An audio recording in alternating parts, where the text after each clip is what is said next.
Bonjour à tous, bienvenue sur Mosaïque. À défaut de train, ce sont des vélorails qui ont circulé pendant 3 jours sur la voie ferrée entre Sarreguemines et Bitche. L'association Archéoptérix et ses partenaires organisaient un rendez-vous insolite de découverte à partir de la gare de Wölflin. Le public pouvait notamment découvrir des vestiges de la Deuxième Guerre mondiale. On y revient plus en détail dans le JT. Voici le sommaire de l'émission. Au sommaire aujourd'hui, Perspective, c'est dans les tuyaux. Le programme de la 39e édition de ce festival transfrontalier a été présenté en conférence de presse. Dans le JT également, nous reviendrons sur les événements qui ont marqué le week-end de Pascal. Outre les chasses aux œufs et les crécelles, on pouvait faire du vélorail à Wölflin sur la voie ferrée reliant Sarreguemines à Bitche. Le portrait de la semaine, c'est pour Sophie Bolia, qui passe de la médiathèque au développement durable. Pour la petite histoire, sachez que le plate est la 2e langue la plus parlée au Brésil. Et enfin, dans Tendance, nous découvrirons les magnifiques faisans de Robert Muller. Le 29 mars 2011, le Sarreguemines Badminton Club jouait le maintien en National 2 contre le CEBA Strasbourg. Replay. Où que vous soyez, restez connecté avec votre entreprise. Pour les pros, la solution, c'est le cloud ID Réseau. Le score est peut-être ample, 6-2 pour nous, mais en réalité, chaque match a été très difficile à gagner. Les deux équipes jouent chacune le maintien en National 2 sur cette rencontre. C'est dire la pression qui pèse sur chaque joueur, un stress que sauront mettre à profit les Sarregueminois, pour qui victoire rime néanmoins avec performance. Le CEBA Strasbourg est mené 5-0, le sort en est jeté, Sarreguemines se maintient cette fois encore. Ça fait maintenant 2-3 saisons qu'on a du mal à se maintenir, que c'est difficile, parce que nos adversaires se renforcent chaque année et nous continuons à miser sur notre propre formation. Et une stratégie honorable que ne suivent pas forcément les clubs voisins qui font appel à des renforts extérieurs. Résultat, le SBC n'a pas réussi à se maintenir en National 2, mais il compte bien y revenir. La saison prochaine, le club évoluera en National 3. On passe à la page météo. 17% des accidents du quotidien ont pour origine le sport. Assurance accident de la vie, la sécurité par tous les temps. Profitez bien des éclaircies aujourd'hui car demain elles se feront plus rares. En fin de journée déjà aujourd'hui, les nuages vont commencer à encombrer le ciel et on se réveillera demain matin sous la pluie qui va nous accompagner pour le reste de la journée. Côté température, les minimales iront de 5 à 8 degrés, les maximales de 10 à 12 degrés. Demain mercredi 30 mars, nous fêtons les Amédées. Le soleil nous accompagnera de 7h11 à 20h. Comme tous les mardis, nous sommes au marché. Je viens à votre rencontre pour savoir qu'est-ce qui vous rend heureux. Dites-moi le matin, qu'est-ce qui vous met de bonne humeur? Non, mais moi tous les matins, je suis de bonne humeur. Je suis une lève-tôt. Alors le matin, tout est tranquille et c'est le calme. C'est super le matin. Et tout ce qu'on ne fait pas le matin, on ne le rattrape plus dans la journée.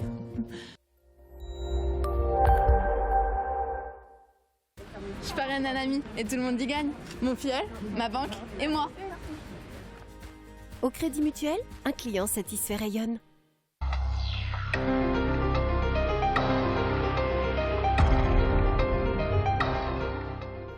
On commence ce JT à l'occasion des fêtes de Pâques. On fait du vélorail. L'association Archéoptérix a mis en place 5 vélorails au niveau de l'ancienne gare de Wölflin. Et il fallait pédaler pour suivre le parcours de 4 km en direction de Sarreguemines ou de Rohrbach-les-Bitches. C'était aussi l'occasion pour d'anciens cheminots et passionnés d'histoire de faire connaître cette voie ferrée désaffectée à laquelle ils tiennent. Un reportage de Marie Lorenz et Guillaume Dumonteil. Du courage, il en fallait hier pour faire du vélorail. Mais les participants étaient ravis. Le temps n'était pas excellent, mais c'était super, vraiment super. Je peux conseiller à tout le monde de le faire. Sur les 3 jours, vendredi, samedi et lundi, 155 équipages sont partis, soit en direction de Sarreguemines, soit vers Bitche, pour un parcours de 4 km. Le but de cette activité, c'est de sauvegarder à la fois la voie ferrée pour qu'il n'y ait pas d'autres projets de déferrement ou autre et que la voie ferrée soit utilisée finalement à des fins ferroviaires, puisque c'est un vélorail, et surtout sauvegarder la gare qui pourrait être détruite ou vendue à un particulier, lui garder son caractère ferroviaire ainsi que la voie ferrée et faire profiter des gens une promenade en nature sur vélorail. En plus de cette balade insolite sur les rails, les visiteurs avaient de quoi s'occuper. En effet, ils pouvaient voir une troupe de reconstitution historique, regarder une exposition ou encore partir dans les bois à la découverte des lignes de front de la Seconde Guerre mondiale. Ces journées Vélorail sont le fruit de l'imagination d'une association de cheminots qui souhaite promouvoir le patrimoine ferroviaire d'Alsace et de Lorraine, et notamment les voies désaffectées. Elle avait déjà organisé un événement similaire à Philippsbourg et entend prochainement faire de même à Bitche, Soufflenheim et encore une fois à Philippsbourg. À Wölflin, elle s'est appuyée sur des partenaires dynamiques avec lesquels elle pourrait réaliser d'autres événements. On laisse faire les autres l'opération Vélorail comme celle-ci et on se penche sur les scolaires uniquement sur 1, 2 jours, pendant les vacances par exemple, et on transforme ça en compétition, ce qui n'est pas existant jusqu'à présent. Donc on pourrait le faire éventuellement encore en 2016, je vous parle, parce que ça ne serait pas concurrentiel avec les autres. Et ensuite j'ai un projet personnel, mais je ne sais pas si je vais y arriver, il est très très complexe, c'est de faire circuler sur cette voie ferrée un train à vapeur qui viendrait d'Allemagne, qui ramasserait des Allemands sur Saarbrück, Sarreguemines, Bitche et retour. Aujourd'hui, ce n'est qu'un rêve, mais Gérard Lallemand entend bien le réaliser.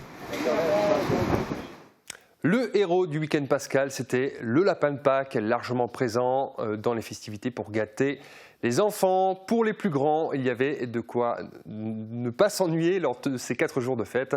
Voici le résumé du week-end de Marie Lorenz. Le lapin de Pâques a caché de nombreux œufs partout dans la région, et notamment à Woestwiller, où il a offert 30 kilos de chocolat aux enfants scolarisés dans la commune. Une véritable chasse au trésor pour les petits. Le but, trouver un maximum d'œufs en plastique pour ensuite les échanger contre de vrais chocolats. Les bambins n'ont rien lâché et sont repartis avec des sacs pleins de sucreries pour les déguster à la maison, car après l'effort, le réconfort.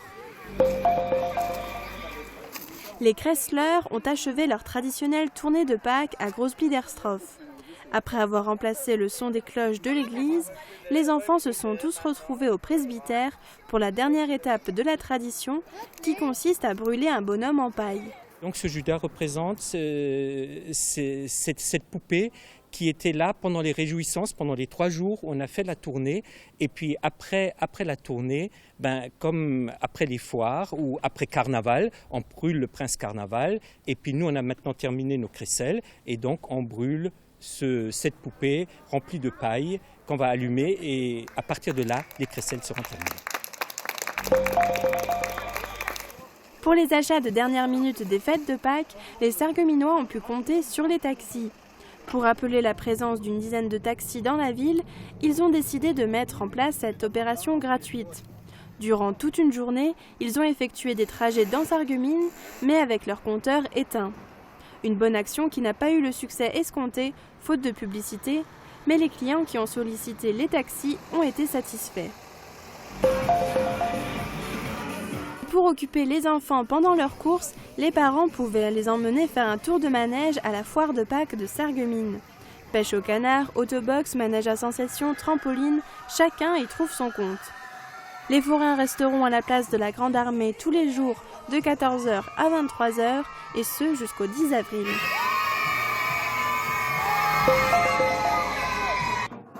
Ambiance jazz manouche à la brasserie Le Terminus. Les musiciens Pascal Bordeaux et Samson Schmitt sont venus présenter leur album. Accompagnés sur scène de Benji Winterstein et Sylvano Lagren, ils ont présenté au public une partie de leur répertoire entre compositions personnelles et reprises.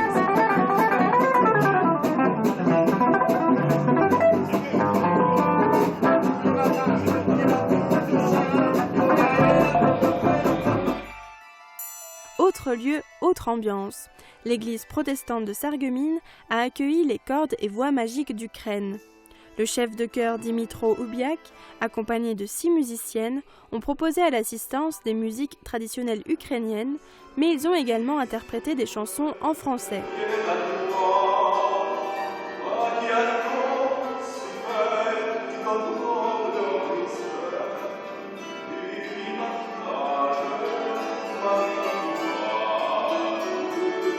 Après avoir sillonné la France pour leur tournée, la troupe est de retour en Ukraine pour préparer leur prochain spectacle.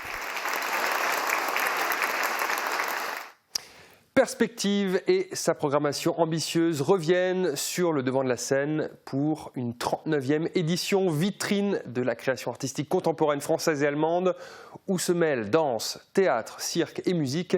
Le festival se tiendra du 12 au 21 mai à cheval entre la Moselle et la Sarre. Le vide-rideau sur le programme de cette année.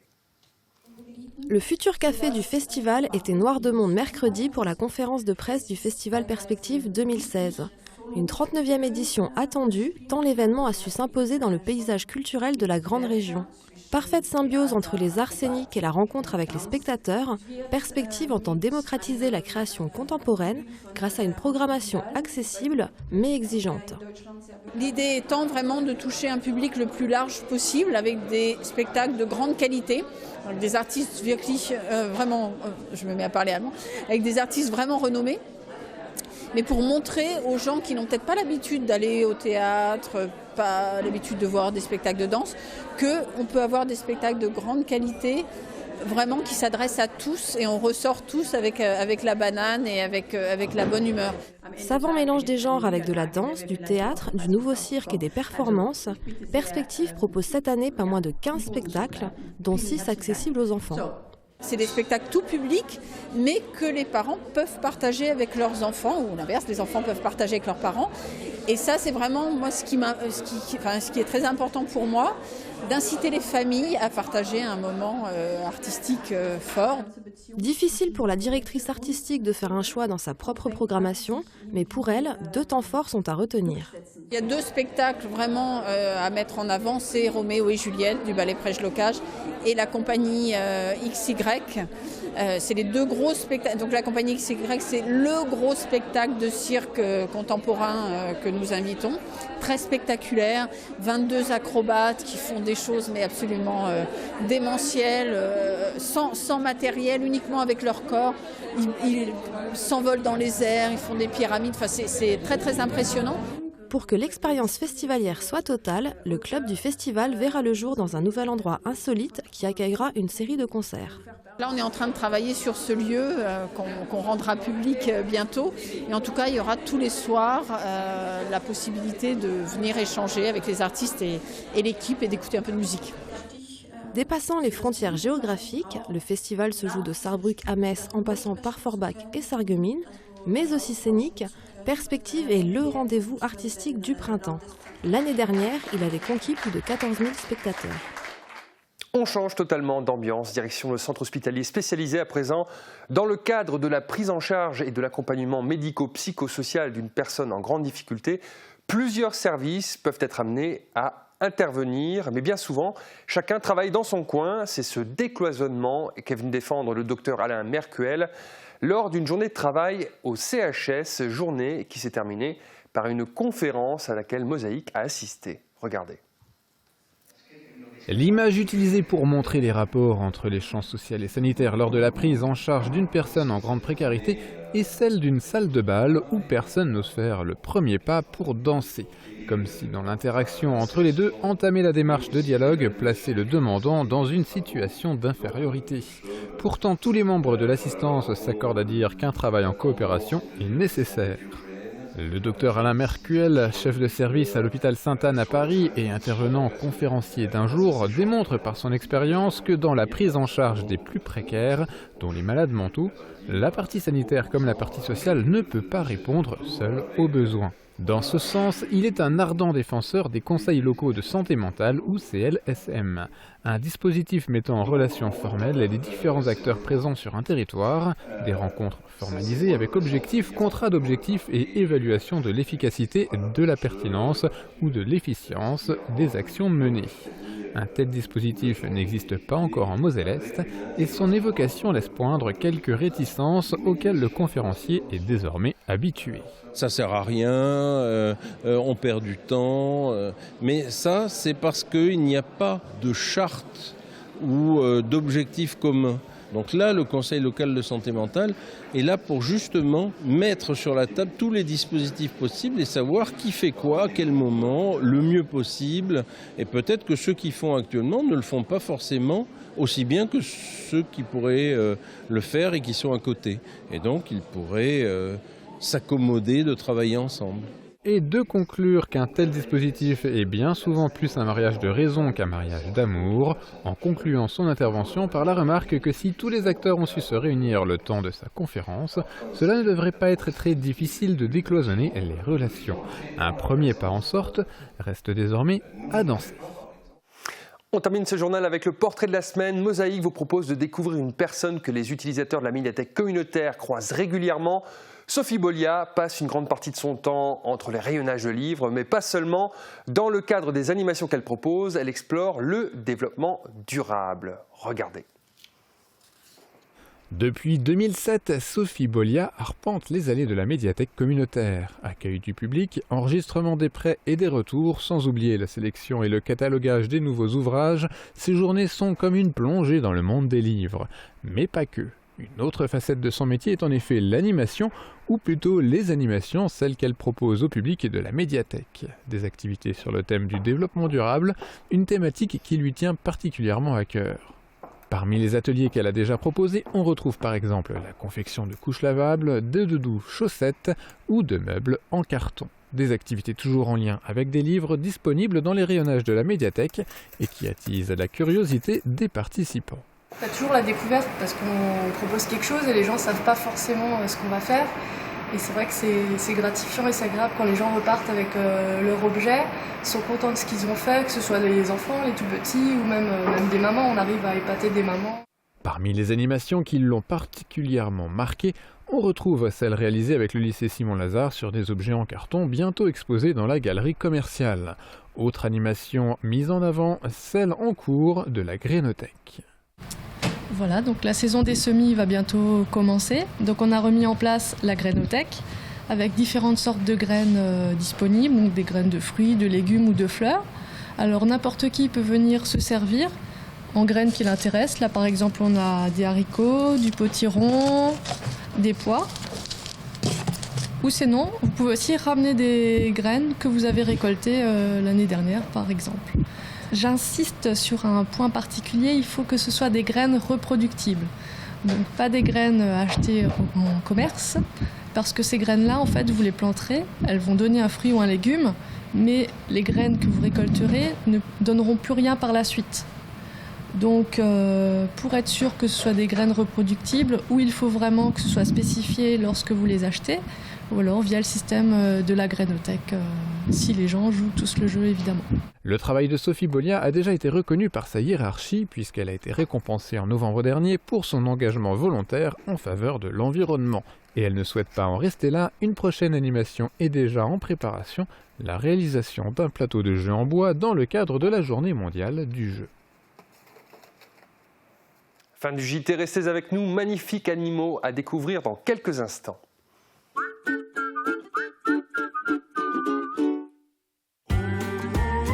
Le rêve américain s'invite chez Ford. Découvrez l'incroyable nouvelle Ford Mustang, l'incarnation de la performance et de la liberté. Mais aussi le Ford Ranger, toujours aussi robuste, efficace et désormais encore plus intelligent. Une volonté de perfection. Perfection. Ayez la main verte, faites briller le soleil. Pour préparer et embellir vos espaces verts, les établissements Jean Klein vous proposent un stock important de machines et d'accessoires des plus grandes marques. La force du service après-vente et des offres de financement sur mesure. Établissement Jean Klein, rue des Frères Rémy à Sarreguemines.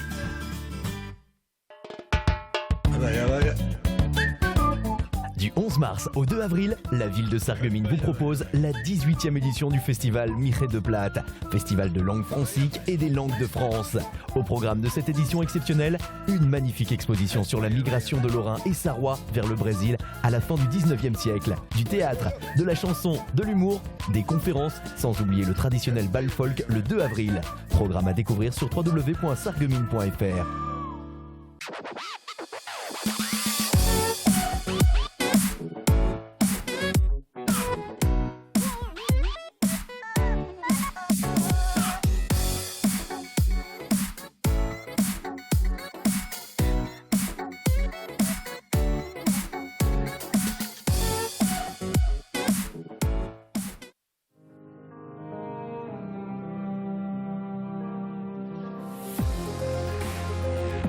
J'ai choisi parce que c'est ma région. J'ai choisi parce que c'est un nouveau défi. Parce que je suis responsable. Parce que nous écrivons une nouvelle histoire. Parce que c'est un acte citoyen. Parce que c'est historique. J'ai choisi parce que c'est mon territoire. Parce que je m'engage. Parce que c'est notre nouvelle région. Notre nouvelle région. Parce que c'est notre nouvelle région. J'ai choisi parce que c'est mon avenir.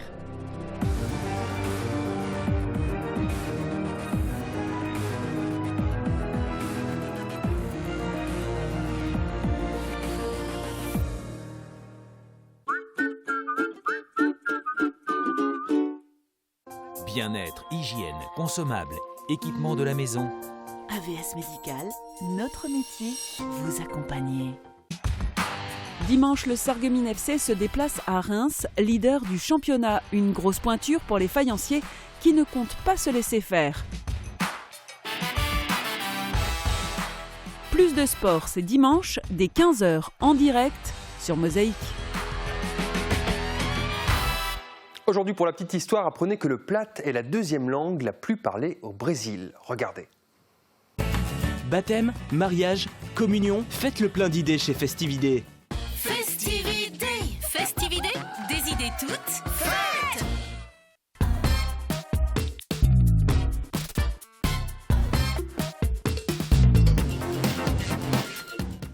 Hallo, ich bin Solange Hamester-Jochen, komme aus Südbrasilien, Staat Rio Grande do Sul. Unser Stadt ist Teewald oder in Brasilianisch Santa Maria do Herval. Ich arbeite jetzt schon 12 Jahre im Projekt Hunsrück Plattdeutsch und jetzt schon 6 Jahre tue ich Schulhalle in Platt für die kleinen Kinder. Und wir haben schon unser Spruch in der UNESCO eingeschrieben als ein eigener germanischer Spruch von Lateinamerika. Und jetzt in 2012 haben wir ein Gesetz gemacht in unserer Stadt, dass unser Spruch historisch und kulturell Erbschaft ist von unserer Stadt. Wir sind in Brasilien zwischen 2 Millionen und 3 Millionen, die noch Plattdeutsch sprechen. Und in unserer Stadt sind wir 25% von den ganzen Einwohnern, gerade so wie unser Nachbarstaat Santa Catarina, wo es auch 25% germanische Nachkommen sind. Und Paraná, der dritte Staat in Ruf, sind es dann ein bisschen weniger wie 10%. Wir sind die Zweitsprache, die der meiste gesprochen gibt im Brasil. Wir sind im ganzen Brasil 200 Millionen Einwohner. Dann sind wir nicht viel, aber doch die Minderheiten, wir sind 200 Sprachen ungefähr, 170 Indianersprachen und ungefähr 40 Einwanderersprachen. Aber von denen 40 Einwanderersprachen sind mehr die meisten. Nicht in Nummer, weil die Italiener sind mehr, aber die haben ein bisschen seinen Spruch verloren, weil das so ähnlich ist mit Portugiesisch. Und mir, weil unser ganz anders da ist die behalten geblieben. Deswegen sind wir dann die Zweitsprache, die der meiste gesprochen wird in Brasil. On file dans la nature à la rencontre d'animaux magnifiques à Lixin-les-Roulins. Robert Muller possède près d'une centaine de faisans. Reportage de Guillaume Dumonteil. Maison Ossature-Bois, fermeture extérieure. Une maison écologique et économique avec Virch Menuiserie.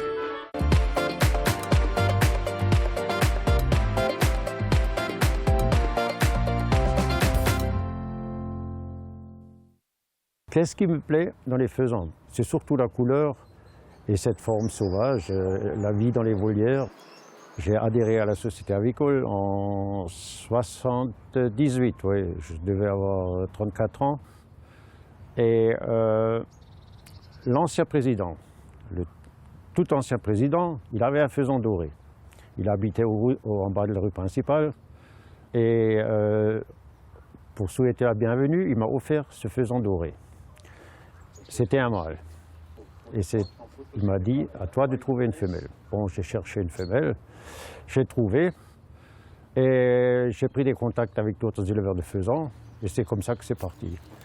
Après, j'ai eu le Lady Amherst, j'ai eu le faisan argenté, j'ai connu d'autres éleveurs en Allemagne, j'ai pris le faisan vénéré, et de plus en plus, j'ai eu des faisans, quoi. Ça m'a pris.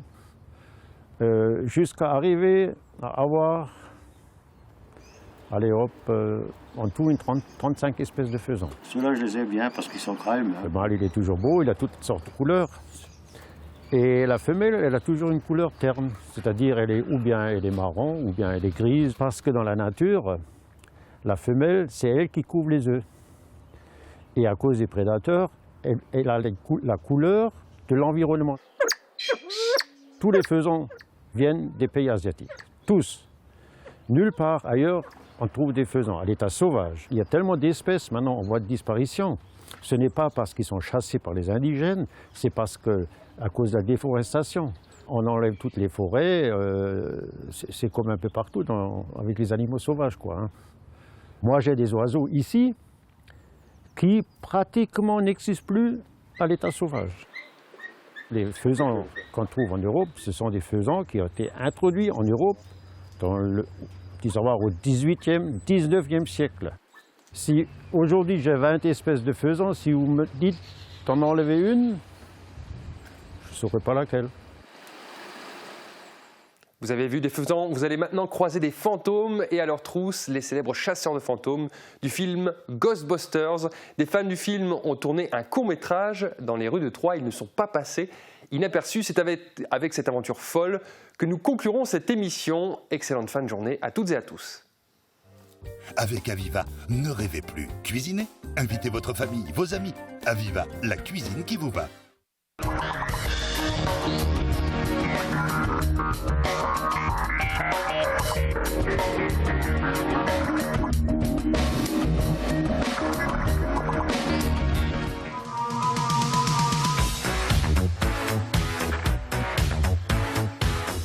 À l'origine de ce tournage, un appel des fans américains de Ghostbusters. Leur but, réaliser un documentaire sur tous les passionnés du film SOS Fantôme dans le monde. Ces 6 Français ont bien sûr répondu à l'appel et ils ont choisi 3 pour réaliser un court-métrage qui mêle histoire de revenants et histoire locale. On a eu une histoire de Perceval et des chrétiens de Troyes qui avaient une mission qui était de trouver le Graal.